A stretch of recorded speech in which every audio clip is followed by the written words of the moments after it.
No one knows how funny I am. Well, that's not entirely true. My dad, and sometimes my mom, and my best friends Layli and Azadeh know. And I know. But no one else. Definitely no one in school, where successful humor tends to involve farts. I'm not knocking fart humor, but I recognize it is but one color in the comedy rainbow. For many people at my school, however, it is one of just 3 primary comedy colors, the other 2 being sex humor, for example, pretend humping in the hallway, and mean humor, for example, pulling away someone's chair as they sit down, which isn't even humor so much as an excuse to be an asshole. Anyway, if a joke falls in the forest and no one's there to hear it, it does not make a sound. So sometime in the middle of last year, I stopped saying my funny thoughts aloud. It's like giving your finest, most expensive jewelry to your hamster. Guess what? That hamster does not give a flying F about carrots. He might, however, care a great deal about carrots. Hacha. I'm sorry. I am aware puns are, in many ways, no better than fart jokes, but there's a long tradition of really smart comedy writers appreciating puns in a manner that is half ironic, half sincere. And that is the way I appreciate them. So yeah, when it comes to my sense of humor, most of the people in school are hamsters.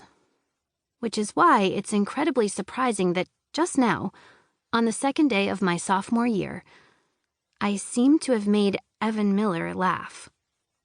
Ha, that's hilarious, he says, standing next to me, our lunch trays balanced on the metal rack of the cafeteria line, as his less sophisticated friend, Tim Stabish, looks on like, wait, seriously? Was it? I should mention, Evan Miller is, by many accounts, not mine, the funniest guy in school.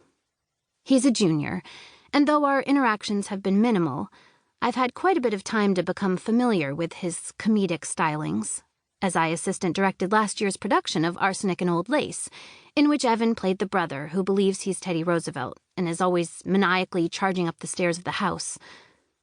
And yes, Evan was truly hilarious in that play, mainly because he was so confident and committed to the role. As my dad has said, the secret to being successful in comedy is confidence. That's like 90% of it right there. And Evan Miller has that, so I understand why his comedic reputation has soared. Now, does he possess the other 10% of the formula, which includes having a smart, interesting perspective on the world around him? Not so much. Though it's possible I've underestimated him, because he did just laugh at the thing I said moments ago, which was not a pun or a fart joke. I was standing in the lunch line by myself when this happened. Evan, next to me in line the whole time, though I hadn't acknowledged him because I assumed he had no idea who I was. Hey, you worked on the play last year, right? Me. I did. Evan. Winnie, right? Me. Surprised he knows my name. Oh, yeah. And you're... I pretend I don't know his name. I have no idea why. Evan. Slightly disappointed. Evan. Me. Right, Evan, yeah. You were really funny in the play. I felt bad that I'd pretended not to know his name, which is why I gave him a compliment. Evan, perking up again. Oh, thanks. Inexplicably going into stereotypical California girl voice. That's like... totally cool of you to say. Me. Unconvincingly. Huh. Pearl, the lunch lady. To me. Chicken or vegetable? Me. Wait, what is it? Pearl. Stir fry. Chicken or vegetable? Me. Oh, chicken, please. Pearl slops stir fry onto my tray. Me. Thanks. Looking to Evan. She and I go way back. That's why she hooks me up with the good stuff. Evan, laughing. Ha, that's hilarious. Tim. Huh? And there you have it. Evan is laughing at something I said. I don't even know why I said it. Tim, trying his best to keep up, asks, "Wait, did she just give you extra chicken?" "Yes," I say, even though she obviously gave me the same amount she gives everyone. "But don't feel bad. That's only because we were platoon mates in Vietnam. I saved her life. Twice."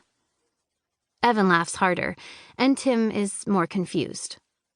"I want extra chicken too," he says. "They never give enough." "You're really funny," Evan tells me. "You should join improv troupe. We always need new funny people." This catches me off guard. I mean, he's right. I saw the improv troupe perform a couple of times last year, and they could probably use my help. But it's a foreign and delightful feeling to have someone who isn't me recognize that. Unfortunately, I retired from performing 2.5 years ago after a traumatic incident at my bat mitzvah.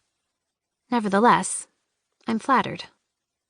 "Oh yeah," I say. "Maybe. First meeting of the year is tomorrow, after school." Pearl, back from replacing an empty serving dish, asks Evan, "Chicken or vegetable?"